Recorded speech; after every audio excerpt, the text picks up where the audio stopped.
माझ्याजवळ अलक्ष्मी असता कामा नये. मग ती लक्ष्मी फक्त धनलक्ष्मी आहे का? पैसा म्हणजेच लक्ष्मी का? तर नाही. जन्माला आल्यानंतर आम्ही जे भाग्य घेऊन जन्माला येतो ना, ती आमची भाग्यलक्ष्मी असते, भगवंतांनी आम्हाला दिलेली. आणि ही लक्ष्मी नारायणाचे पाय चेपतीये. म्हणजे बघा, लक्ष्मी भगवंताच्या, त्या परब्रह्माच्या, पुन्हा तोच विषय, ब्रह्म आणि माया, प्रकृती आणि पुरुष. ही प्रकृती त्या निर्गुण निराकार असलेल्या पुरुषाचे पादसंवाहन करते, ती त्याच्या पायाशी, हे विसरून नाही चालणार. त्यामुळे ब्रह्म प्रसन्न करून घ्यायचं असेल, त्या वृत्तीला पोहोचायचं असेल, तर आम्हाला लक्ष्मीची कृपा संपादन करावी लागेल आणि देवीच्या या लक्ष्मी स्वरूपाची आराधना करावी लागेल. ही लक्ष्मी देवाचे पाय चेपतीये. आणि देव म्हणजे काय हो? विष्णू म्हणजे काय? साक्षात सत्य, सत्य स्वरूप असलेला परमात्मा. म्हणून भारतीयांचा महामंत्र आहे ना, सत्यमेव जयते, सत्याचा विजय. आणि जिथे सत्य आहे तिथे लक्ष्मी आहे. ब्रह्म हे सत्य स्वरूप आहे, ब्रह्म सत्यम, ब्रह्म हे सत्य आहे आणि त्या सत्याच्या पायाशी आहे, ही ती लक्ष्मी आहे. लक्ष्मी सत्याचे पाय चेपते, म्हणजे सत्याचा आधार घेते, सत्याची जी कास धरते ती खरी लक्ष्मी आहे. म्हणून वाईट मार्गाने जर लक्ष्मीची आपण उपासना करू तर ती भगवती आमच्यावर प्रसन्न नाही होणार. त्या लक्ष्मीतून आमच्या वाट्याला येतो अहंकार, आणि तो अहंकार आमच्या सर्वनाशाला कारणीभूत ठरतो. त्यामुळे अशी लक्ष्मी आम्ही तिची आराधना करावी की जी आमच्या जीवनाचा उद्धार करेल, कल्याण करेल. आम्हाला सगळंच हवं आहे सध्या. या देवीकडून आम्हाला काय काय हवं? भौतिक सुख साधनं मागण्यापेक्षा काय मागायचंय तिच्याकडे? मी जसं आपण परवा एक प्रार्थना गायलो ना साने गुरुजींची, तशाच पद्धतीची प्रार्थना शाळेतली सगळी मुलं आजही गातात बहुतांशी. हा इंग्लिश माध्यमात कदाचित ही प्रार्थना नाही आपल्याला ऐकायला मिळणार, ही श्रीमंती मराठी माध्यमाचीच. हे सौंदर्य आणि ही श्रीमंती मराठीचीच. पण दुर्दैवाने आम्ही तिला थोडंसं जरा बाजूला सरकवतोय, त्याचाही फार मोठा खेद आहे. पण या निमित्ताने आपण तिचा उद्घोष करूया. मराठीला सुद्धा माय मराठी असंच आपण म्हणतो. मातृभाषा, आपण देवीचं मातृरूप बघितलं ना, किती गोड आहे बघा विषय, की भाषेला सुद्धा आम्ही मातेचा दर्जा दिला. की जी भाषा आम्हाला एकमेकांच्या दुसऱ्या हृदयातलं हृदगत एकमेकांजवळ व्यक्त करू देते, करता येतं, ती भाषा सुद्धा आमची मातृस्वरूप देवताच आहे, भगवतीचंच स्वरूप आहे तिच्या स्वरूपामध्ये सुद्धा. आणि म्हणून तिच्याकडे, या भगवतीकडे आम्हाला जे जे हवंय ते ते आम्ही मागू शकतो. आम्हाला जे जे हवंय ते ते आम्हाला तिच्याकडे मागता आलं पाहिजे. काय मागायचं? शब्द रूप शक्ती दे, भाव रूप भक्ती दे. शब्द रूप शक्ती दे, भाव रूप भक्ती दे. प्रगतीचे पंख दे, चिमण पाखरा. प्रगतीचे पंख दे, चिमण पाखरा. चिमण पाखरा. सत्यं शिवं सुंदरा. सत्यं शिवं सुंदरा. सत्यं शिवं सुंदरा. सत्यं शिवं सुंदरा. हो आम्ही नीतिवंत. हे भगवती, या नवरात्रीच्या निमित्ताने आम्ही तुझ्याकडे हे मागणं मागतो. आज शेवटचा दिवस आहे ना, नवमीचा दिवस आहे. मग देवीला मागणं मागूया की हे भगवती तू काय आम्हाला दे. हो आम्ही नीतिवंत, कला गुणी बुद्धिमंत. हो आम्ही नीतिवंत, कला गुणी बुद्धिमंत. नाव नेई पैल तिरी दया सागरा. नाव नेई पैल तिरी दया सागरा. दया सागरा. सत्यं शिवं सुंदरा. सत्यं शिवं सुंदरा. सत्यं शिवं सुंदरा.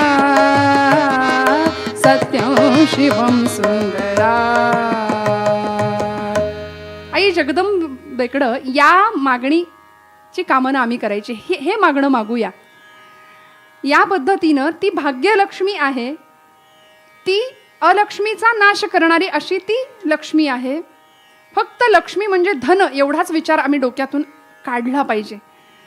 आम्ही ज्या दिव्याची स्थापना करतो, जे दीप प्रज्वलन रोज संध्याकाळी अर्थात केलं पाहिजे, घरातल्या मुलांनी तिची आराधना केली पाहिजे. ती दीपलक्ष्मी जी आमचं लक्ष वेधून घेते, जी आमच्या संस्कारांचं प्रतीक आहे. आणि हिंदू धर्मातल्या प्रत्येक मुलांनी संध्याकाळची वेळ झाली की घरामध्ये आलंच पाहिजे, देवासमोर उभं राहून त्या दिव्याची प्रार्थना, त्या लक्ष्मीची प्रार्थना केलीच पाहिजे. दीपट ज्योती नमोस्तुते. या तरच आमच्या घरामध्ये नांदेल ती पुढची लक्ष्मी, म्हणजे संस्कार लक्ष्मी. आज या गोष्टीची कमतरता आमच्या घराघरात जाणवते, कारण मूल आईवडिलांच्या सहवासात किती आहे हाच मोठा गांभीर्याचा प्रश्न निर्माण झालाय. आईवडिलांना मुलाकडे लक्ष द्यायला वेळ नाहीये. त्यामुळे घरामध्ये 3 माणसं, बरं आजी असली तरी ती नको आहे, ही परिस्थिती आहे. म्हणजे काळ इतका बदललाय की 2G 3G 4Gचा काळ 5G आलं तरी सुद्धा घरात आजी नको आहे. सगळं आहे, सगळी प्रगती आम्हाला हवी आहे. विज्ञानाच्या वेगात आम्ही इतक्या प्रचंड वेगाने धावतोय, पण आमचं मूळ कुठे विसरत नाही ना, आमचं मूळ कुठे हरवत नाही ना, याचा विचार आम्हाला करावा लागेल. म्हणून तुमच्या माझ्या घरातल्या मुलांच्याकडे असायला हवी ती संस्कार नावाची लक्ष्मी. ते लक्ष्मीचं रूप आहे, ते भगवतीचं स्वरूप आहे. आणि सगळ्यात महत्त्वाची म्हणजे आता कोरोनाच्या या काळामध्ये, महामारीच्या या संकटाच्या काळामध्ये, वैश्विक संकट आमच्यावर आलं, जगाला खऱ्या लक्ष्मीची किंमत कळाली. बरं, कुठली लक्ष्मी सगळ्यात मोठी आहे?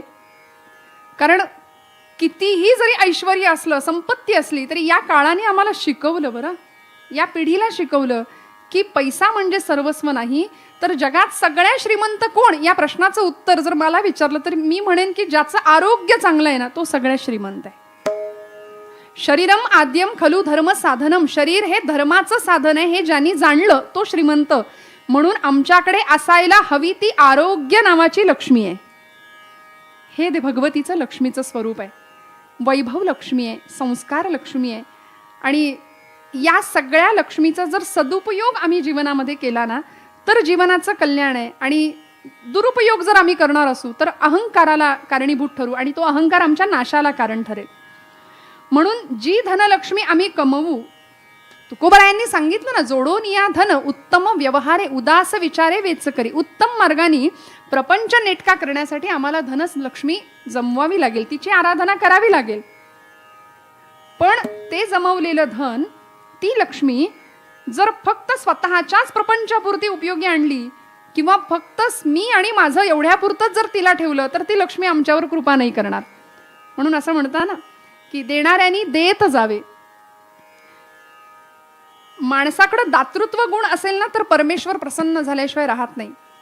पण आज परिस्थिती अशी आहे, शतेषु जायते शूरः सहस्रेषु च पंडितः वक्ता दशसहस्रेषु दाता भवती मानवा. सुभाषितकारांनी सांगितलं, दात्यांची दुष्काळच आहे. म्हणजे देणारी वृत्ती नाही, उलट समोरच्या जवळ जे जे काही आहे ते हिसकावून घेण्याची स्वार्थी वृत्ती मात्र समाजामध्ये आज आमच्याकडे दिसतीये. दातृत्व गुणही आहे, नाही असं नाही, पण तिथेच लक्ष्मी वास करते जिथे देण्याची वृत्ती आहे. त्यामुळे या सगळ्या लक्ष्मी बरोबर अशा एका लक्ष्मीची आराधना आमच्याकडून झाली पाहिजे, ती म्हणजे विद्यालक्ष्मी, ज्ञानलक्ष्मी. ज्ञानाची आसक्ती आम्हाला असली पाहिजे, आणि त्या लक्ष्मीची जर आमच्यावर कृपा असेल ना, तर जगामध्ये आम्ही कुठेच पराभूत होणार नाही. विद्या नाम नरस्य रूपमधिकम प्रच्छन्न गुप्तम धनम. भर्तृहरी म्हणतात की विद्या नावाची लक्ष्मी हे झाकलेलं द्रव्य आहे. विद्या हे झाकलेलं द्रव्य आहे.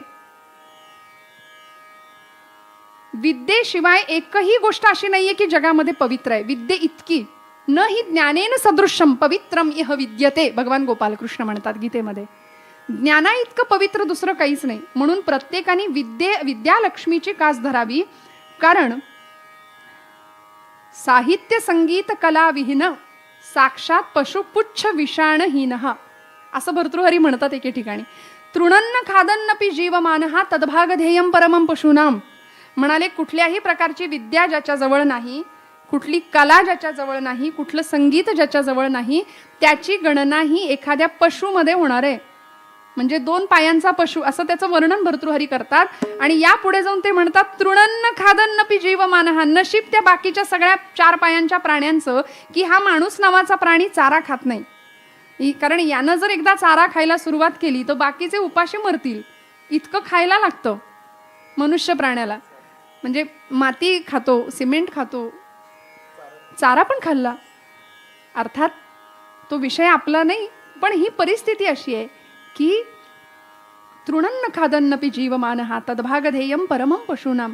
विद्येची आसक्ती, विद्या लक्ष्मीची आराधना आम्हाला करावी लागेल, ती ज्ञानलक्ष्मी. आणि म्हणून मी ज्या पद्धतीने आपण चरित्र ऐकलं ना, आनंदी गोपाळ जोशी, डॉक्टर आनंदीबाई गोपाळ जोशी, भारतातल्या पहिला महिला डॉक्टर, प्रतिकूल परिस्थितीतून शिक्षण घेतलं, डॉक्टरेट मिळवली, MD पदवी मिळवली आणि अनेकांची सेवा केली आपल्या या विद्यालक्ष्मीच्या माध्यमातून. याचबरोबर भारतीय मातीला लाभलेल्या अशा एक कर्तृत्ववान महिलांच्या यादीमध्ये ज्यांचं वर्णन किंवा ज्यांचं नाव घेता येईल अशा सुधा मूर्ती, की ज्यांनी इन्फोसिस फाउंडेशनची स्थापना केली, नव्हे सर्वा होत्या आहेत. आणि आपल्याकडं असलेलं ज्ञान, आपल्याकडं असलेली धनलक्ष्मी, आपल्याकडं असलेली ज्ञानलक्ष्मी, या लक्ष्मीचा उपयोग समाजासाठी झाला पाहिजे, याच एका ठाम मताच्या सुधा मूर्ती. समाज उपयोगी ही लक्ष्मी लावणं फार गरजेचं आहे. म्हणून बघा तुम्ही, भारतातल्या जगातल्या अनेक श्रीमंत महिलांपैकी असलेल्या एक सुधा मूर्ती, पण तरी सुद्धा त्यांनी जर ठरवलं तर किमती साड्या परिधान करू शकतात, उत्तमोत्तम श्रीमंती थाट उपभोगू शकतात, पण तरी सुद्धा साधं राहणीमान. भारताच्या माजी राष्ट्रपती आमच्या प्रतिभाताई, किती साधं राहावं. भारतीय संस्कृतीची उदात्तता त्या व्यक्तिमत्वाकडे बघितल्या क्षणी आम्हाला कळते. श्रीमंत स्त्रियांमध्ये स्थान असून सुद्धा आपलं राहणीमान, आपला पोशाख, मर्यादे पलीकडचं जीवन जे आपण सगळीकडे आज बघतोय ना, पण मर्यादेतलं जीवन काय असतं, आमच्या सुषमा स्वराज या सगळ्यांची चरित्र जर आम्ही पाहिली ना, तर चैतन्य तर मिळतंच, पण स्त्रीनी असावं कसं हे सांगितलंय, हे शिकवलं या चरित्रांनी आम्हाला. प्रसिद्ध वाक्य आहे ना, की सौंदर्य हा स्त्रीचा पराक्रम आहे, तर पराक्रम हे पुरुषाचं सौंदर्य आहे. म्हणून पण अर्थात स्त्रीनी सौंदर्याचा अट्टहास धरणं चूक आहे का? अजिबात नाही. सुंदर दिसलंच पाहिजे, असलंच पाहिजे. त्याकरता आज प्रसाधन आहेतच, सगळी सौंदर्य प्रसाधनं, सोशल मीडिया सुद्धा त्यासाठी भरपूर सक्रिय आहे एकदम. पण मी याही पुढे जाऊन थोडंसं सांगेन की वरच्या सौंदर्यापेक्षा आत्म्याचं जे सौंदर्य आहे ना, आत्म्यामध्ये असणारे जे बहुमूल्य गुण आहेत ना, ते आम्हाला जपता आले पाहिजेत. आत्म्याचं सौंदर्य फार महत्वाचं आहे आणि हे आत्मसौंदर्य जगाला भुरळ पाडेल.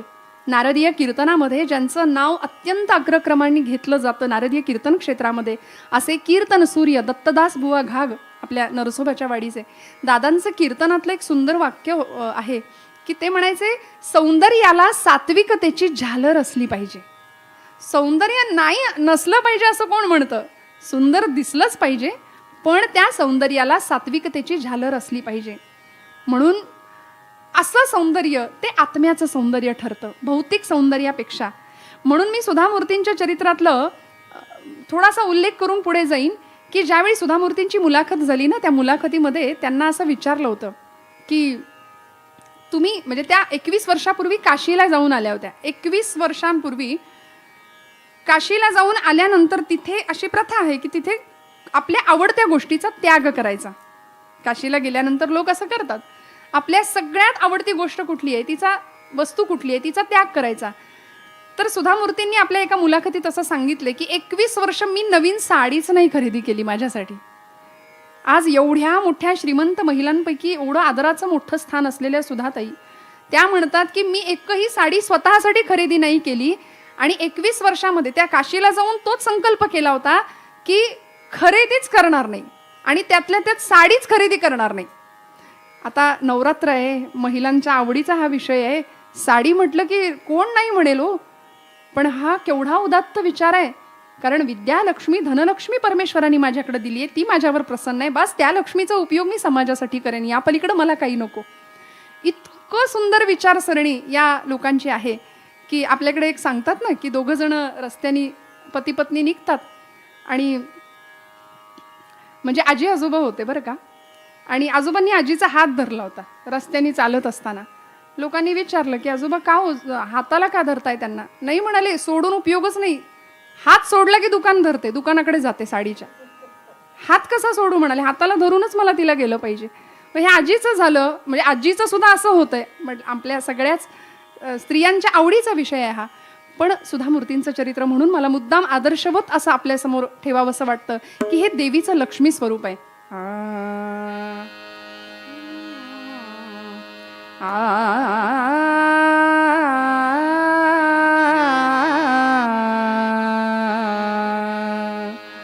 म्हणून त्या लक्ष्मीची आराधना करताना एक प्रसिद्ध कन्नडी भाषेतलं पद आहे ना आपल्या सगळ्यांच्या आवडीचं, सौभाग्यदा लक्ष्मी बारम्मा नम्मामि, सौभाग्यदा लक्ष्मी बारम्मा नम्मामि, सौभाग्यदा लक्ष्मी बारम्मा नम्मामि, सौभाग्यदा लक्ष्मी बारम्मा.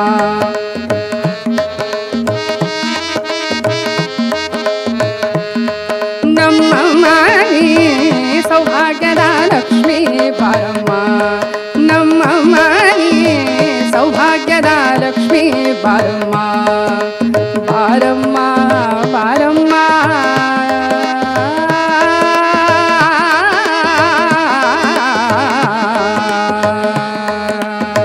सौभाग्यदा सौभाग्यदा लक्ष्मी बारम्मा.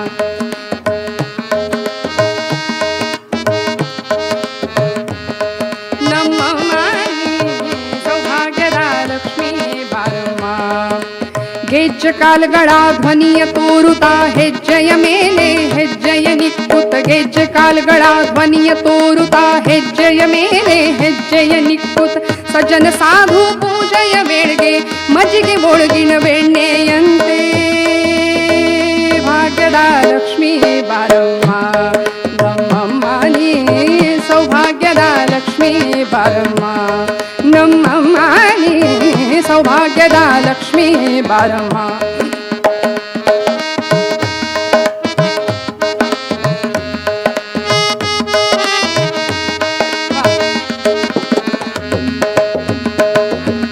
ಕನಕ ವೃಷ್ಟಿಯ ಕರೆಯುತ್ತ ಬಾರೆ ಮನ ಕಾಮನಯ ಸಿದ್ಧಿಯ ತೋರೆ, ಕನಕ ವೃಷ್ಟಿಯ ಕರೆಯುತ್ತ ಬಾರೆ ಮನ ಕಾಮನಯ ಸಿದ್ಧಿಯ ತೋರೆ, ದಿನಕರ ಕೋಟಿ ತೇಜದಿ ಹೊಳೆಯುವ ಜನಕರಾಯನ ಕುಮಾರಿ ವೇಗ, ಭಾಗ್ಯದ ಲಕ್ಷ್ಮೀ ಬಾರಮ್ಮ ನಮ್ಮಮ್ಮನಿ, ಸೌಭಾಗ್ಯದ ಲಕ್ಷ್ಮೀ ಬಾರಮ್ಮ ನಮ್ಮಮ್ಮನಿ, ಸೌಭಾಗ್ಯದ ಲಕ್ಷ್ಮೀ ಬಾರಮ್ಮ.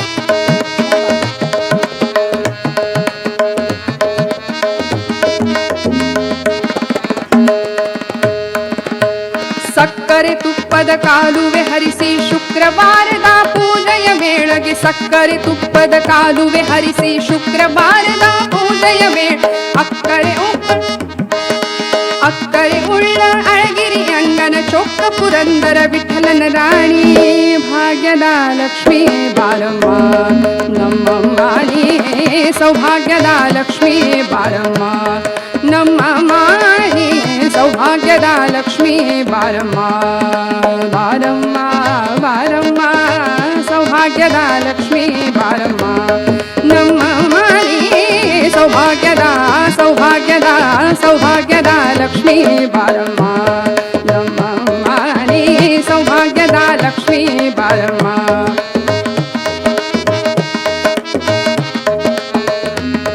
ನಮ್ಮಮ್ಮನಿ, ಸೌಭಾಗ್ಯದ ಲಕ್ಷ್ಮೀ ಬಾರಮ್ಮ.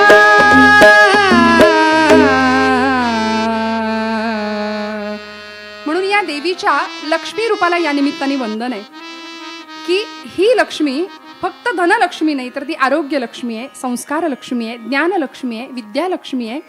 सुधामूर्तींनी आपल्या जवळच्या अनेक या धनलक्ष्मीचा सदुपयोग केला, विद्यालक्ष्मीचा सदुपयोग केला, अनेक पुस्तकांचं कादंबऱ्यांचं लिखाण तर केलंच, अनेक पुरस्कार सरकारतर्फे जे जे मिळाले ना या समाज उपयोगी कामाबद्दल, त्या पुरस्कारांची सगळी रक्कम मुलींसाठी अनाथालय उभारण्यासाठी या सुधामूर्तींनी खर्च केलेली आहे. यापुढे जाऊन गृहलक्ष्मीचं एक रूप आम्ही बघतो की जी घराघरामध्ये आहे. दिवाळीला मला असं वाटतं की दिवाळीला दर्शन म्हणून पाडव्याला पतीची ओवाळणी पत्नी करत असते ना, तर लक्ष्मी पूजनाला पतीने पत्नीची ओवाळणी करायला काय हरकत आहे? ती गृहलक्ष्मी आहे ना. आतापासून आपण करूया पुढे. ती गृहलक्ष्मी आहे. पतीच्या पावलावर पाऊल ठेवून ती अनुसरण करते, तिचं काम करत राहते ना निर्विकल्पपणे. पातिव्रत्य तिचं ती सांभाळत असते, ती गृहलक्ष्मी आहे. अलीकडे झालेल्या या पुलवामा दहशतवादी हल्ल्यामध्ये आमच्या भारताचा एक जवान जे शहीद झाले, त्यांची पत्नी निकिता धौंडियाल असं त्यांचं नाव. त्यांनी एवढ्या कमी काळामध्ये पुलवामा अटॅकमध्ये पती निधन झाल्यानंतर निकिता धौंडियाल यांनी लष्करी प्रशिक्षण घेतलं, लेफ्टनंट झाल्या आणि त्या पतीच्या पदावर तिथे जाऊन आज पतीचं उर्वरित राहिलेलं कार्य मी पूर्ण करेन या एका ध्येयाने प्रेरित झालेली ही महिला आज आम्ही पाहतोय. आमच्या भारत देशाची मान अभिमानाने उंचावणारी अशी ही गृहलक्ष्मी मी म्हणेन निकिता धौंडियाल. डॉक्टर बाबासाहेब आंबेडकरांच्या सौभाग्यवती रमाई आंबेडकर शेणगोवऱ्यांचा संसार उभा केला, शेणगोवऱ्यां थापून संसार उभा केला आणि त्यामुळे डॉक्टर बाबासाहेब आंबेडकर मी म्हणेन की संविधान लिहू शकले. ही गृहलक्ष्मी आहे. याचबरोबर मंदाताई आमटे असतील, प्रकाश आमट्यांच्या पत्नी साधनाताई आमटे असतील, या सगळ्यांनीच आपल्या पतीच्या पावलावर पाऊल ठेवून अनुसरण केलं. मी म्हटलं तसं जसं यमुनामाई सावरकरांनी केलं. अनेक या सगळ्या गृहलक्ष्मीचे रूप आहेत. ही लक्ष्मीचं अधिष्ठान असलेलं भगवतीचं रूप आहे. मंदाताई आणि प्रकाश आमटे जर ते आदिवासी भागातून निघाले ना, तर प्रकाश वाटा पुस्तकावरचं पहिलंच वाक्य आहे की ते आदिवासी लोक त्यांना असं म्हणायचे की हे आमचे रामसीता आहेत, हे आमचे रामसीता आहेत. इतकं विलक्षण कर्तृत्व आणि व्यक्तिमत्व. आणि म्हणून गृहलक्ष्मी कशी असावी, स्त्री कशी असावी, मर्यादेचा पदर तिच्याकडे कसा असला पाहिजे, या सगळ्या गोष्टी सांगत असताना महाराष्ट्रातल्या सुप्रसिद्ध व्याख्यात्या ज्या आत्ता काही कालापूर्वीच आपल्यातून निघून गेल्या, त्या अपर्णाताई रामतीर्थकर, मुलीने कसं असलं पाहिजे म्हणजे त्या तर म्हणायच्या, त्यांचं आवडीचं वाक्य म्हणजे माझ्या आवडीचं त्यांच्या व्याख्यानातलं वाक्य, त्या म्हणायच्या मुलगी कितीही मोठी झाली, ती भले डॉक्टर झाली, इंजिनियर झाली, वकील झाली, तरी सुद्धा भाकरी थापता आलीच पाहिजे म्हणायच्या. म्हणजे हे आम्हाला, हे स्त्रीला चूक. आणि हे कमीपणाचं लक्षण मुळीच नाहीये. स्त्री घर सांभाळते म्हणजे ते दुबळेपणाचं लक्षण आहे का? मुळीच नाही. पुरुषाच्या बरोबरीने उलट ती कामही करते आणि घरही उत्तम सांभाळतीये. या घराचा हा सगळा रथ, हे सगळं शिवधनुष्य ती पेलते, कारण तिच्याकडे निसर्गाने तेवढी क्षमता दिली आहे, तेवढी ताकद दिली आहे. देवीचं लक्ष्मी रूप जसं आहे ना, तसं देवीचं कांती रूप सुद्धा आज आपल्याला बघायचंय. तेज जिथे आहे, कांती जिथे आहे, मी मगाशी म्हटलं तसं कांती म्हणजे फक्त अंगकांती नाही ना, ते सौंदर्य उजळण्यासाठी आम्ही भरपूर प्रयत्न करतो, पण तेज किंवा कांती ज्याला म्हणता येईल ती बुद्धीची कांती आहे, नुसती शरीराची कांती नाही. देवीचं कांती रूप कुठे आहे? बुद्धीची कांती आहे, भावनेची कांती आहे, विचारांचं तेज आहे, पराक्रमाचं तेज आहे. कांती म्हणजे तेज. आणि यापुढे जाऊन सांगू का, लोकमान्य टिळकांनी ज्यावेळी अग्रलेख लिहावा, सरकारचं डोकं ठिकाणावर आहे का, असा जळजळीत लेख ज्यावेळी लोकमान्यांच्या लेखणीतनं प्रकट व्हायचा ना, त्या लेखणीचं सुद्धा तेजच आहे, ती कांतीच आहे. आणि तिथे सुद्धा मला वाटतं भगवती आहे, त्या लेखणीमध्ये सुद्धा देवीचं कांती रूप आहे. यापुढे जाऊन आमचे स्वातंत्र्यवीर विनायक दामोदर सावरकर, की ज्यांनी वयाच्या 14 वर्ष पूर्ण झाल्याबरोबर घरातल्या देवी समोर उभे राहिले आणि देवी समोर प्रतिज्ञा घेतली, हे देवी, शत्रूला मारता मारता मरे तो झुंजेन. आणि याच वयामध्ये असं विलक्षण काव्य त्यांच्या लेखणीतनं निघालं. सावरकरांच्या लेखणीबद्दल तर मी काय बोलू, त्या लेखणीमध्ये सुद्धा देवीचं तेज आहे, देवीचं कांती स्वरूप आहे. या सावरकरांच्या लेखणीतून जी जी काव्य बाहेर निघाली ना, आज म्हणजे त्यातलं एक काव्य आता जे आपण ऐकणार आहे, ते काव्य जरी गायलं ना तरी अनेकांचा असा समज आहे की हे संस्कृत मध्ये आहे की काय, हे शुद्ध मराठीमध्ये आहे याचीही जाणीव बऱ्याच जणांना नाही. इतकं दर्जा त्या लेखणीचा, इतकं तेज त्या लेखणीचं. जयोस्तुते श्री महन्मंगले शिवास्पदे शुभदे स्वतंत्रते भगवती त्वामहं यशोयुतां वन्दे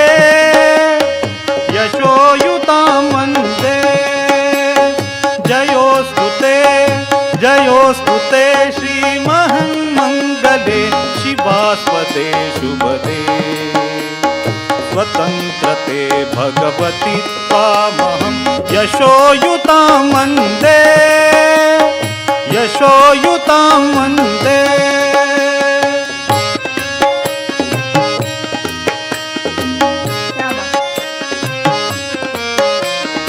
राष्ट्राचे चैतन्य मूर्त तू नीती संपदाची स्वतंत्रते भगवती श्रीमती राज्ञी तू त्याची साठी मरण ते जनन तुझवीन जनन ते मरण तुझ सकल चराचर शरण चराचर शरण तुझ सकल चराचर शरण चराचर शरण श्री स्वतंत्रते श्री स्वतंत्रते श्री स्वतंत्रते जयोस्तुते जयोस्तुते जयोस्तुते जयोस्तुते श्री महन्मंगले शिवास्पदे शुभदे स्वतंत्रते भगवती त्वामहं यशोयुतां वन्दे यशोयुतां वन्दे यशोयुतां वन्दे यशोयुतां वन्दे वन्दे वन्दे भारत माता की जय. स्वतंत्र देवतेला भगवतीचा दर्जा दिला. भगवती स्वरूपामध्येच तिची पूजा केली सावरकरांनी सुद्धा, स्वातंत्र्य देवतेची सुद्धा. हे आई तू कशी आहेस, हे अधम रक्त रंजिते, तू अधमांच्या रक्ताने रंजित होणारी आहेस, तू राक्षसांचा संहार करणारी आहेस, तू वाईट प्रवृत्तींचा नाश करणारी आहेस आई.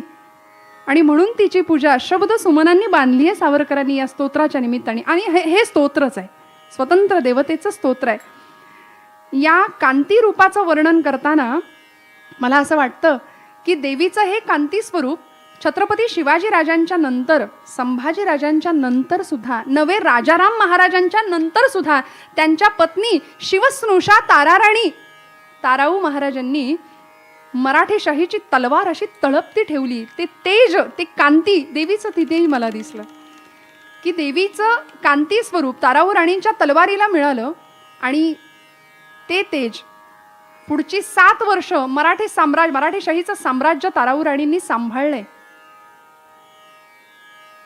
छत्रपती शिवाजी महाराजांनी सुद्धा ही कांती, या देवीच्या कांती रूपाची, तेज रूपाची आपल्यावर कृपा व्हावी म्हणून तुळजाभवानीची करुणा भाकली. आणि काय वर्णन केलंय, काय कशा पद्धतीने तिची आराधना केली, कशा पद्धतीने तिचं नामस्मरण केलं, तेव्हा कृपा झाली भवानीची आणि राजांना भवानी तलवार मिळाली ना. ते देवीचं कांती रूप आहे, ते तेज रूप आहे, पराक्रमाचं तेज आहे. देवी उमे कालिके आदिशक्ती शिवानंदिनी भक्त कल्याणिनी. देवी उमे कालिके आदिशक्ती शिवानंदिनी भक्त कल्याणिनी. चंडासुरच्छेदिनी भद्रकालिनी शंभासुर प्राण संहारिणी. चंडासुरच्छेदिनी भद्रकालिनी शंभासुर प्राण संहारिणी. दाक्षायणी शैल राजेंद्र कन्ये जगत स्वामिनी राजराजेश्वरी. दाक्षायणी शैल राजेंद्र कन्ये जगत स्वामिनी राजराजेश्वरी. कुळाची भवानी तुला प्रार्थितो हा शिवाजी रणी दे जय स्वामिनी. कुळाची भवानी तुला प्रार्थितो हा शिवाजी रणी दे जय स्वामिनी. देवी उमे कालिके आदिशक्ती शिवानंदिनी भक्त कल्याणिनी. चंडासुरच्छेदिनी भद्रकालिनी शंभासुर प्राण संहारिणी. शंभासुर प्राण संहारिणी. दे अंबिके दे शारदे असं वरदान मागितलं. मज अस्त्र दे मज शस्त्र दे, संहारण्या या दैत्यभूमी निर्दाळण्या सामर्थ्य दे. दे अंबिके दे चंडिके. हे देवीचं कांती स्वरूप आमच्या समोर आम्हाला दिसलं. तेजस्विता, तपस्विता आणि तत्परता हे त्या जीवनांचं दर्शन होतं. स्वामीजी म्हणायचे तारुणाईचे 3 तकार स्वामीजींनी तरुण पिढीला सांगितलेत. तेजस्विता, तपस्विता आणि तत्परता. देवीच्या या लक्ष्मी स्वरूपाबरोबर, देवीच्या या कांती स्वरूपाबरोबर देवीचं असं शक्ती स्वरूप महाराष्ट्राने नवे भारत देशाने इतिहासात अनुभवलंय. ते म्हणजे शिव आणि शक्ती शिवशक्ती एकमेकांशिवाय अपूर्ण आहेत म्हणून आपण आपल्या देवतेचं स्वरूप अर्धनारी नटेश्वर असं त्या रूपामध्ये देवाची पूजा करतो ना, की या महिषासुर नावाचा दैत्य ज्यावेळी उन्मत्त झाला,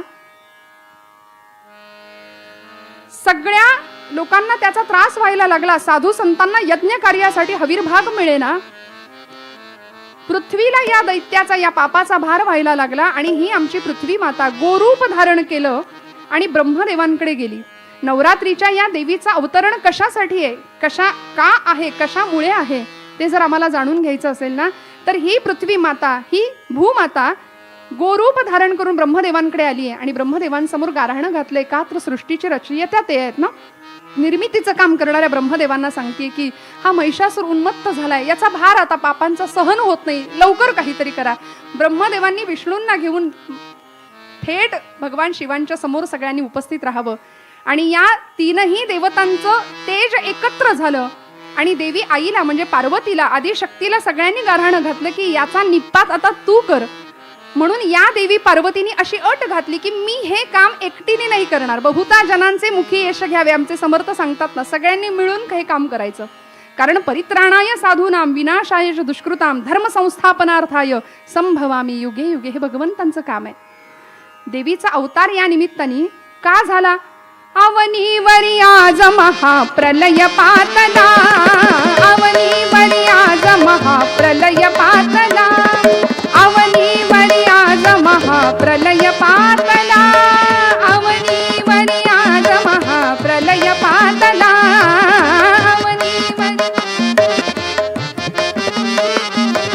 महिषासुर स्वर्गाचा स्वामी जाहला, महिषासुर स्वर्गाचा स्वामी जाहला, अवनीवरी आज महाप्रलय.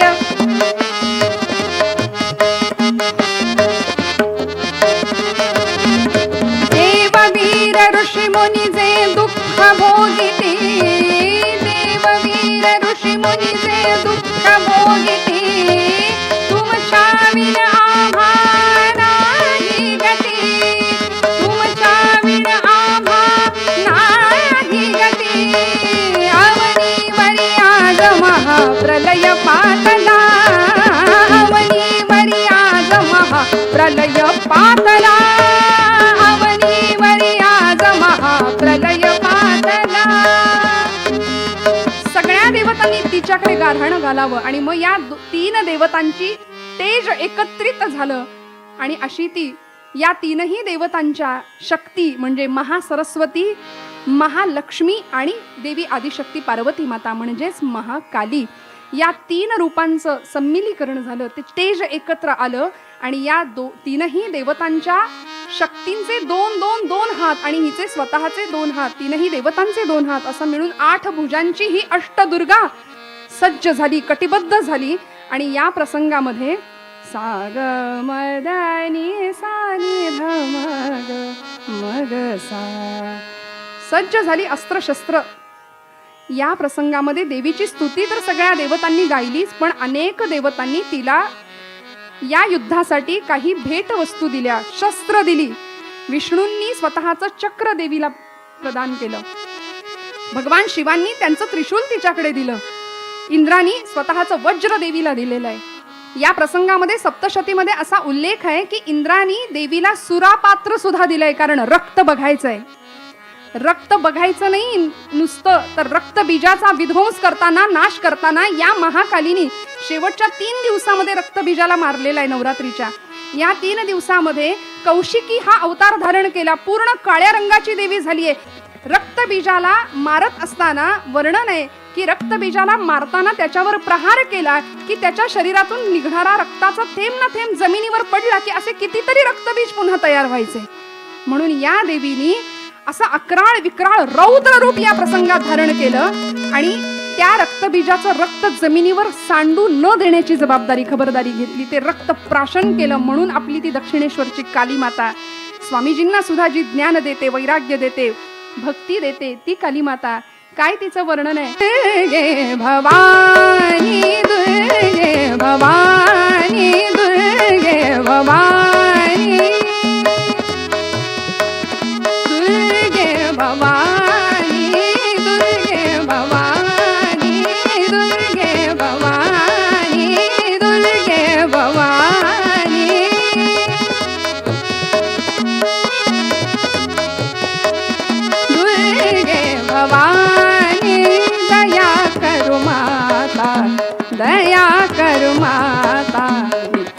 करणी दुःख हरण दुर्गती नाशनी दुर्गे भवानी दुर्गे भवानी दुर्गे भवानी. कशी आहे जगदंबा? हात खड्ग त्रिशूलधर हात खड्ग त्रिशूलधर हात खड्ग त्रिशूलधर.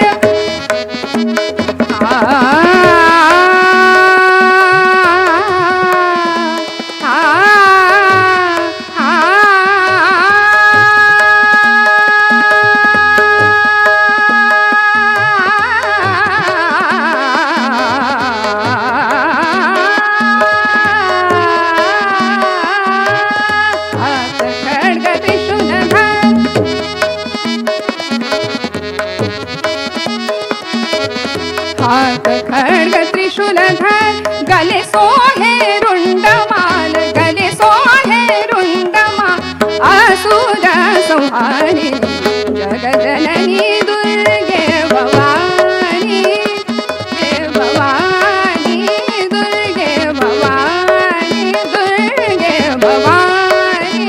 दया करू माता नित सुख करणी दुःख हरणी दुर्गती नाशनी दुर्गे भवानी दुर्गे भवानी दुर्गे भवानी दुर्गे भवानी. या देवीचं हे रूप सर्व देवतांनी पाहिलं. या 9 दिवसांमध्ये शुंभ निशुंभ म्हणजे मद मत्सर असूया अहंकाराचं प्रतीक असलेले हे सगळे राक्षस आणि आमच्यामध्ये सुद्धा हे राक्षस आहेत बरं. त्यांचा जर निपात आम्हाला करायचा असेल तर देवी उपासना महत्वाची. त्या भगवतीची आराधना आम्हाला करावी लागेल. ही देवी यासाठी तिचा उपासनेचा त्या नवरात्रीचा जागर हृदयात आधी आम्हाला करावा लागेल आणि यासाठी आम्हाला आमच्या जवळची आत्मशक्ती प्रज्वलित करावी लागेल जागी करावी लागेल. मी म्हटलं ना 3ही देवतांच्या त्या शक्ती एकत्र आल्या म्हणून नवरात्रीच्या 3 दिवसांमध्ये पहिले 3 दिवस महासरस्वतीच्या रूपामध्ये देवी आहे. पुढचे 3 दिवस म्हणजे मधले 3 दिवस ही महालक्ष्मी या स्वरूपामध्ये तिची पूजा आहे आणि शेवटचे 3 दिवस महाकाली या रूपामध्ये तिची आम्ही आराधना करतो. मग ही महालक्ष्मी जी आहे ना ती कशी आहे? महासरस्वती कशी आहे? आपण लक्ष्मी स्वरूप बघितलं. विद्यालक्ष्मी हेही तिचं स्वरूप पाहिलं. शक्ती रूपाचं वर्णन करताना आमच्या सगळ्या संतांनी सांगितलं की भक्ती करत असताना भक्तीला शक्तीची जोड आम्हाला द्यावी लागेल. भक्ती शक्ती संगम आमच्या भागवत धर्म संप्रदायामध्ये आम्हाला दिसून येतो. म्हणून तुकोबरायांनी सुद्धा सांगितलं की शक्तीची आराधना आम्हाला करावी लागेल. वेळ प्रसंगी दुर्जनांचा नाश करण्याकरता रौद्रावतार धारण करावा लागेल.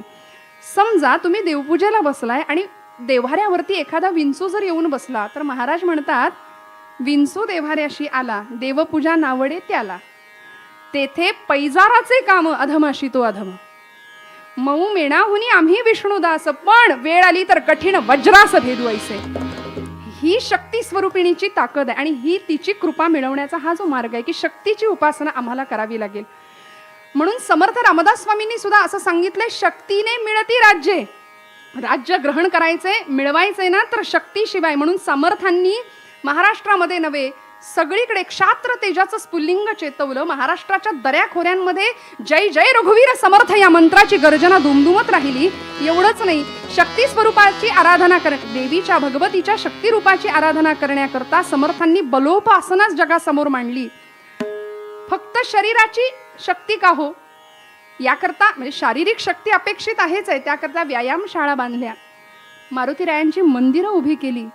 तिथे बलोपासनेचं महत्त्व मुलांना पटवून द्यावं. व्यायामाचं महत्त्व सूर्य नमस्कार क्रमाक्रमाने नारायणाचा दास दासाचा स्वामी स्वामींचा समर्थ झालेला हा लोकोत्तर युगोत्तर महापुरुष असलेले हे संत समर्थ झाले आणि महाराष्ट्राला एक नवा महाराष्ट्र धर्म समर्थांनी या प्रसंगामध्ये दिला आपल्या पूर्ण जीवनामध्ये. म्हणून समर्थांनी शक्तीची उपासना याकरता सामर्थ्याची उपासना असा शब्द वापरलाय. सामर्थ्य आहे चळवळीचे, जो जो करील तयाचे, परंतु तेथे भगवंताचे अधिष्ठान पाहिजे. या न्यायाने शारीरिक बल आहेच, शरीराचं बळ मिळवायचंच आहे. आरोग्य संपन्न कारण मी मगाशी सांगितल्याप्रमाणे ती आरोग्य लक्ष्मी आहे आमच्याकडे असलेली, तिला सांभाळायचंय, तिची आराधना करायचीच आहे.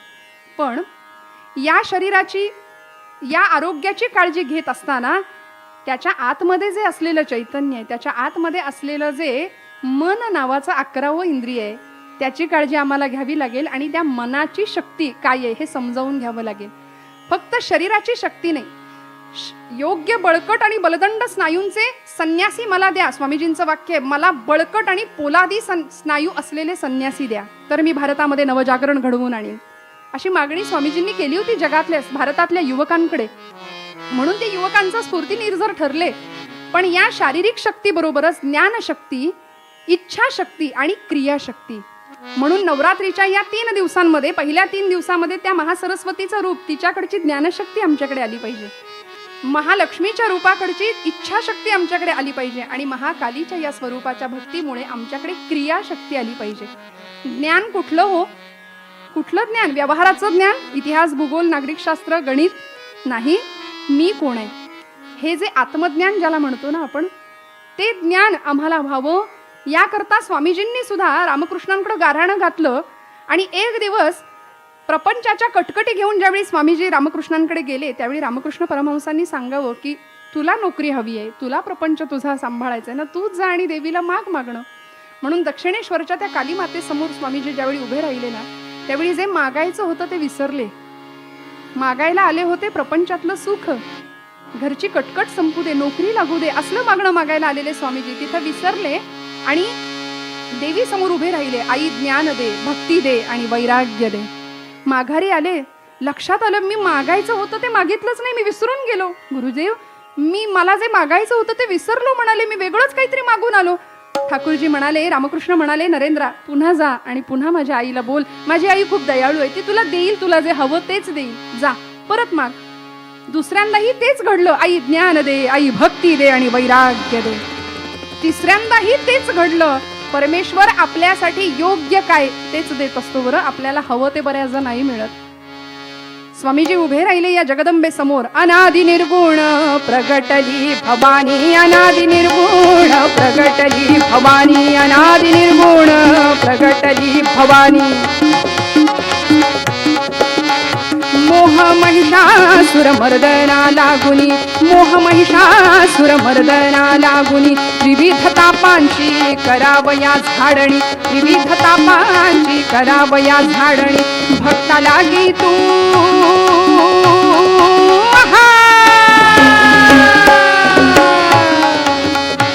भक्ता लागी तू पावसी निर्वाणी. आईचा जोगवा जोगवा मागेन, आईचा जोगवा जोगवा मागेन, आईचा जोगवा जोगवा मागेन.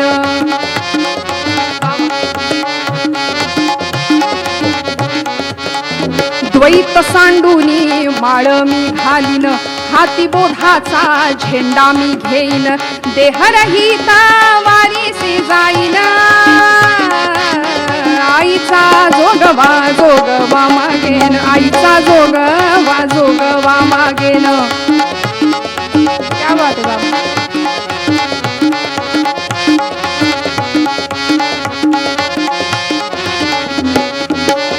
नवविध भक्तीच्या करुणी नवरात्र, नवविध भक्तीच्या करुणी नवरात्र, करुणी पोटी मागेन ज्ञानपुत्र, करुणी पोटी मागेन ज्ञानपुत्र. जाणून सद्भाव सद्भाव अंतरीचा मित्र, दुर्धर संसार संसार सोडीन कृपात्र. आईचा जोगवा जोगवा मागेन, आईचा जोगवा जोगवा मागेन, आईचा जोगवा जोगवा मागेन.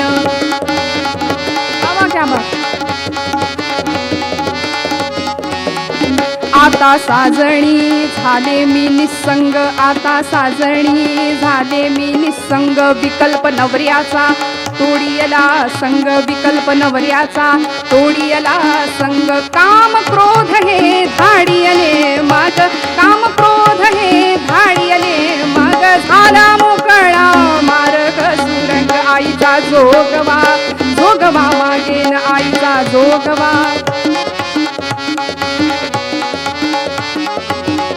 अनादि निर्गुण प्रकटली भवानी अनादि निर्गुण प्रकटली भवानी मोह महिषासुर मर्मना लागून त्रिविध तापांची करावया झाडणी भक्ता लागी तू पावसी निर्वाणी आईचा जोगवा जोगवा मागेन आईचा जोगवा जोगवा मागेन आईचा जोगवा जोगवा मागेन जगदंबा माता की जय.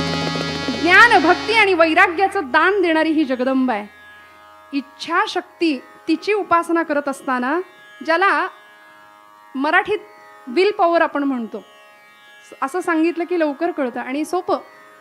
विल पॉवर म्हटलं की आम्हाला लवकर कळेल, पण इच्छाशक्ती म्हणजे काय हे फार थोडंसं अवघड काहीतरी आहे असावं असं वाटेल. म्हणून अंतःकरणातली ती जी शक्ती आहे ना तिला जागं करावं लागेल. कारण मी सांगितल्याप्रमाणे एक जरी नकार आमच्या जीवनात आला ना तर आमच्या आयुष्यातली असलेली ऊर्जा ती संपवून टाकण्याचं काम करतो.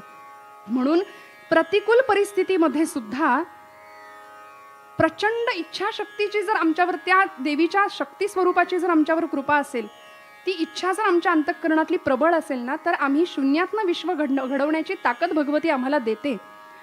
अगदी अलीकडचं उदाहरण 2011 साली जिचा रेल्वे अपघात झाला आणि तो अपघात इतका भयानक आणि भीषण होता, पण इच्छाशक्ती काय करू शकते.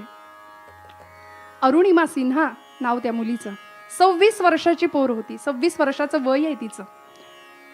या मुलीनी म्हणजे ती व्हॉलीबॉल चॅम्पियन, खरं तर खेळामध्ये प्रवीण असलेली ती मुलगी निघालेली आहे प्रवासामध्ये रेल्वेत बसून. जनरल डबा होता आणि त्या डब्यामध्ये मध्यरात्रीच्या वेळी, रात्रीच्या प्रसंगी काही चोर शिरलेत, काही गुंड शिरलेत आणि तिला तिच्या गळ्यामध्ये असलेली सोन्याची साखळी त्यांनी हिसकावून घेण्याचा प्रयत्न केला. पण खेळाडू वृत्ती होती तिची, तिने नकार दिला.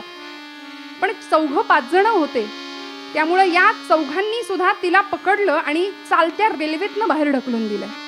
ही अरुणिमा ज्यावेळी रेल्वेतनं बाहेर फेकली गेली ना, समोरने एक दुसरी ट्रेन दुसऱ्या ट्रॅकवरनं धावत होती आणि अरुणिमा तिचाच प्रसंग सांगते, तिचाच अनुभव ती स्वतः कथन करते की मी अशी बाहेर फेकली गेले, समोरून एक धावती ट्रेन होती, त्या ट्रेनला मी थडकले आणि मध्ये पडले. दोन्ही ट्रेन आपापल्या ट्रॅकवरनं निघून गेल्या होत्या, पण ही अरुणिमा अशी रक्ताच्या थारोळ्यामध्ये पडलेली. कितीतरी वेळ झाला, संवेदनाच नष्ट झाल्या होत्या, बुद्धी काम देते की नाही कळत नव्हतं, डोळ्यांना दिसायला कमी यायला लागलं आणि नंतर काही वेळाने उठण्याचा प्रयत्न करते, आरोळ्या ठोकते, आकांत करते, कुणाला मदतीचा धावा करते, पण रात्रीची वेळ आहे, कुणीच नाही शेजारी. तो अपघात झाल्या क्षणापासून पूर्ण रात्रभर 7 तास ती 26 वर्षाची पोर त्या रेल्वे ट्रॅकवर पडलेली आहे. दोन्ही पाय, कळालं दुसरी ट्रेन पायावरनं गेलेली आहे.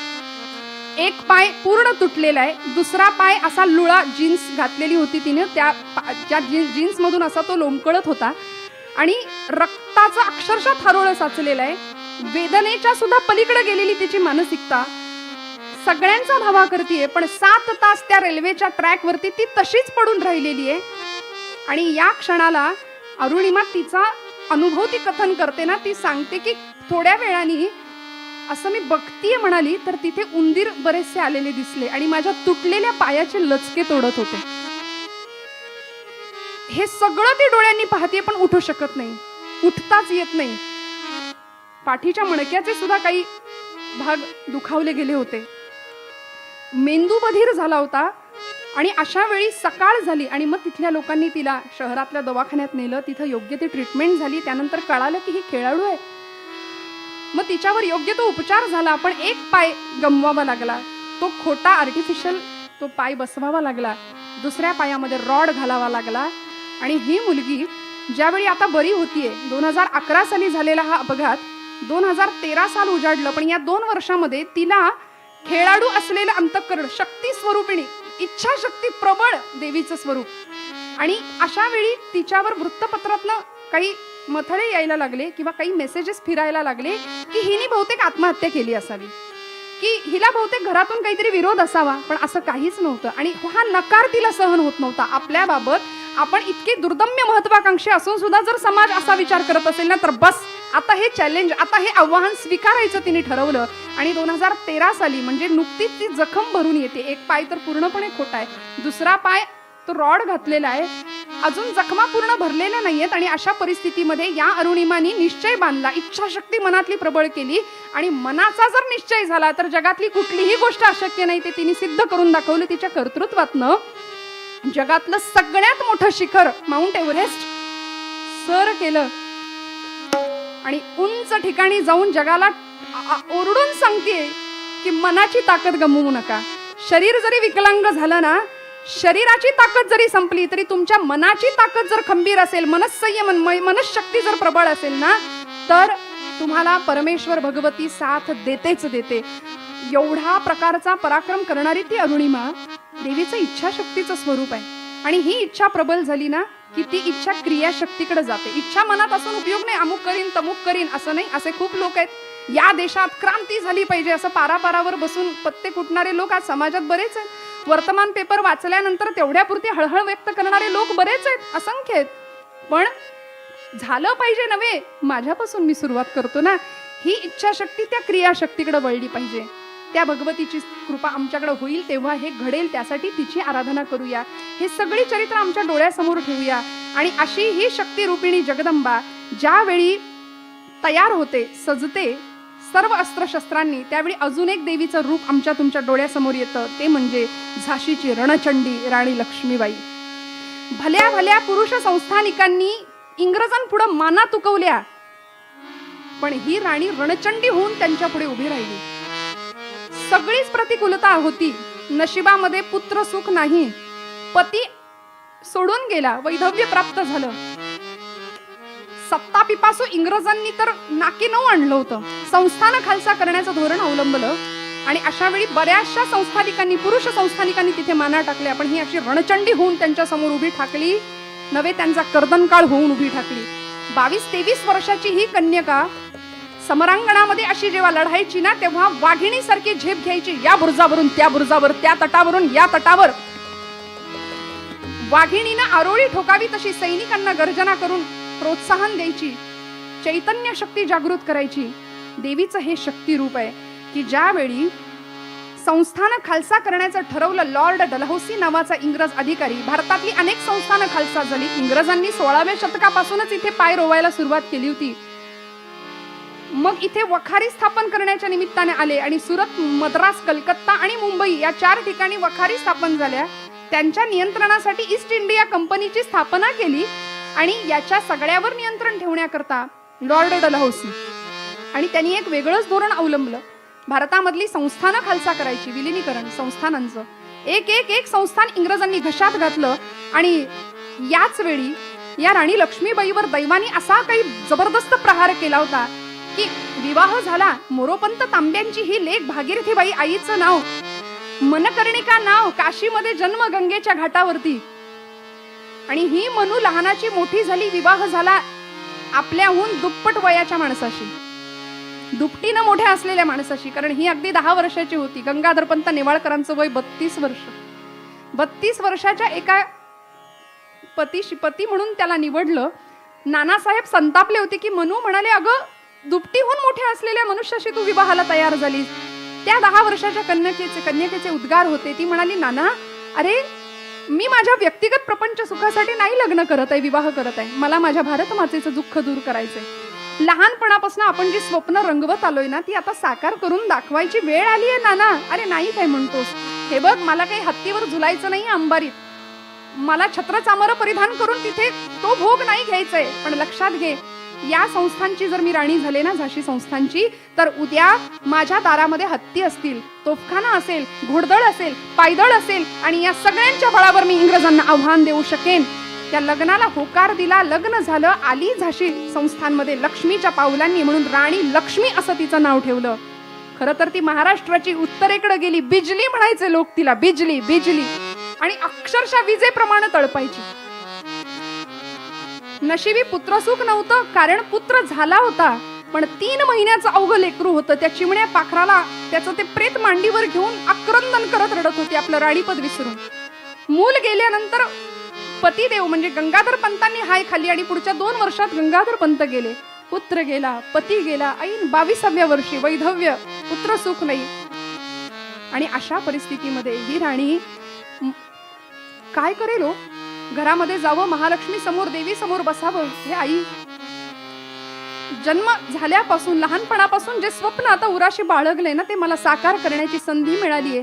सोबत कोणी नाहीये. तुझी साथ असू दे, तुझं वरदान असू दे, तुझे आशीर्वाद असू दे, तुझी कृपा असू दे, एवढं मागितलं. आणि मनसुबा ठरला, दत्तक विधान घ्यायचं, दत्तक पुत्र घ्यावा असा मनसुबा ठरला. आणि अर्ज केला कंपनी सरकारला. कारण झाशी संस्थान खालसा व्हायला नको, वारस नसलेली संस्थानं खालसा होत होती ना, म्हणून दत्तक विधानासंबंधीचा अर्ज इंग्रज सरकारला केला आणि त्याचा निरोपाची वाट बघत राहिली. या दरबारामध्ये एक दिवस झाशीच्या राणीचा तो दरबार सजलेला होता. नागरिक हजर होते दरबारामध्ये. कंपनी सरकारचा वकील, त्याचं नाव होतं मेजर एलिस, हातामध्ये एक लखोटा घेऊन तो दरबारामध्ये हजर झाला. रामचंद्र रावांनी तो लखोटा घेतला. राणी आपल्या दत्तक पुत्र दामोदराला मांडीवर घेऊन बसलीये चिकाच्या पडद्याआड. आणि त्या एलिसने लखोटा दिला रामचंद्र रावांकडे. उपस्थिताचं प्रत्येकाचं काळीच धडधड करते की काय लिहिलं असेल, काय निकाल असेल कंपनी सरकारचा. दत्तक विधान मंजूर असेल का? झाशी संस्थान खालसा तर नाही ना होणार. आणि या परिस्थितीमध्ये काय होईल? होईल खालसा झाशी की दत्तक होईल मान्य, होईल खालसा झाशी की दत्तक होईल मान्य. आशा की भव्य निराशा, प्रश्न हाची चिंताजन्य. ऐका या निर्णय आले पुरवासी ते सामान्य. सगळेजण आले होते निर्णय ऐकायला कंपनी सरकारचा. आणि या प्रसंगामध्ये रामचंद्र रावांनी लखोटा उघडला, मजकूर वाचला आणि त्या मजकुराचा आशय एकच होता, दत्तक विधान नामंजूर आणि झाशी संस्थान खालसा. दरबारी जनांच्या काळजाचा ठोका चुकला होता. सगळ्यांची मस्तकं सुन्न झाली आणि राणी चिकाच्या पडद्याआडनं गरजली, खामोश. तलवारीचं एक तलवार उपसली. तरदिशी तो पडदा फाडला आणि एका झेपेत मेजर एलिसला गाठलं. त्याच्या नरडीला तलवारीचं टोक लावलं आणि सांगितलं, मैं मेरी झाशी नहीं दूंगी. खालसा जाहली झाशी, झोंबले शब्द राणीसी. खालसा जाहली झाशी, झोंबले शब्द राणीसी. बोलली रेसिडेन्स साशी, देणार नाही कोणाची. आवडती माझी झाशी, देणार नाही कोणाची. या झाशीसाठी आम्ही खडगाचे पाणी प्यालो. स्वातंत्र्य रक्षणासाठी रक्ताने कितीदा न्हालो. स्वर्गाच्या दारावरती यत्कीर्ती लिहाया झालो. मी विधवा अबला ऐसी, अन्याय कथू कवणासी. असहाय्य पाहुनी मजसी, अन्याय असा का करता. झाशीवर माझी सत्ता, अन्याय असा का करता. झाशीवर माझी सत्ता. मेरी झाशी नहीं दूंगी. ही आरोळी, या वाघिणीची डरकाळी इंग्रज सरकारला हादरवणारी ठरली. यानंतर युद्ध झाल्या, लढाया झाल्या. यश अपयश आपल्या हातात नाही. पण मी असं म्हणते की हिंदुस्थानच्या स्वातंत्र्याचा पाया जर कोणी भक्कम केला असेल ना, तर तो या रणचंडीने, या देवीच्या शक्ती स्वरूपिणीने. या स्वातंत्र्य यज्ञामध्ये या सुगंधित पुष्पाची आहुती गेली. म्हणून आज या सगळ्या स्वरूपांची आठवण आम्ही का करायची? कारण या प्रत्येक रूपामध्ये देवीचं शक्ती स्वरूप आहे, देवीचं कांती स्वरूप आहे, लक्ष्मी स्वरूप आहे, तुष्टी स्वरूप आहे, पुष्टी स्वरूप आहे, दया स्वरूप आहे, मातृ स्वरूप आहे, भ्रांती स्वरूप आहे, लज्जा रूपेण संस्थिता, लज्जा स्वरूप आहे. या सगळ्या रूपांनी ती देवी चराचर सृष्टीमध्ये विराजमान आहे. या देवी सर्व भूतेषु शक्ती रूपेण संस्थिता. नमस्तस्यै नमस्तस्यै नमस्तस्यै नमो नमः. म्हणून तिची आराधना करताना या पंचदिवसीय कथामालेमध्ये या देवी सर्व भूतेषु, तिचं स्थान चराचर सृष्टीमध्ये कशा रूपाने आहे, कुणाकुणाच्या रूपामध्ये ती अंश रूपाने आहे. आणि या कर्तृत्ववान महिलांच्या थोड्या थोड्या चरित्राचा परामर्श घेत असताना माझ्या अल्पवाणीनुसार आणि अल्पकुवतीनुसार हा प्रयत्न केलेला आहे. आपण सर्व गुणीजन श्रोते आहात. मनापासून सर्वांच्या चरणी, आदिमाया आदिशक्तीच्या चरणी ही सगळी सेवा अर्पण करते. प्रबोधन भारती ही अत्यंत सुंदर आणि नावाजलेली असलेली संस्था. या संस्थेमार्फत हा जो कार्यक्रम आयोजित केला गेला, या संस्थेचे सर्वेसर्वा असलेले आदरणीय कीर्तनकार हरिभक्त परायण विश्वास बुवा कुलकर्णी बुवांना मनापासून द्यावेत तेवढे धन्यवाद थोडे आहेत. आमच्या दोनही साथीदारांचे मनपूर्वक आभार व्यक्त करते, त्यांना धन्यवाद देते. झालेली सेवा परमेश्वराच्या चरणी रुजू करते. काही वेडवाकडं गेलं असेल बोलत असताना तर मोठ्या अंतःकरणाने क्षमा करा. पुन्हा एकदा सगळ्यांना नमस्कार करते आणि या देवीच्या सर्व रूपांना वंदन करून या नवरात्रीचा हा जागर या ठिकाणी त्याला विराम देते. तो जागर आमच्या हृदयामध्ये चालूच राहणार आहे. बरं, कथा संपली म्हणून जागर नाही संपला. हृदयातली ती आत्मज्योत आता प्रज्वलित करायचीच आहे. ती आत्मशक्ती तेवत ठेवायचीच आहे. बस त्याकरता फक्त ती भगवतीची उपासना का, कशी आणि कशासाठी करायची हे समजावून घेऊया. या निमित्ताने झालेली सेवा पुन्हा एकदा भगवतीच्या चरणावर अर्पण करते. एकदा त्या शक्ती रूपाला वंदन करूया आणि थांबूया. या देवी सर्वभूतेषु, या देवी सर्वभूतेषु, या देवी सर्वभूतेषु शक्तिरूपेण संस्थिता, शक्तिरूपेण संस्थिता. नमस्तस्यै, नमस्तस्यै, नमः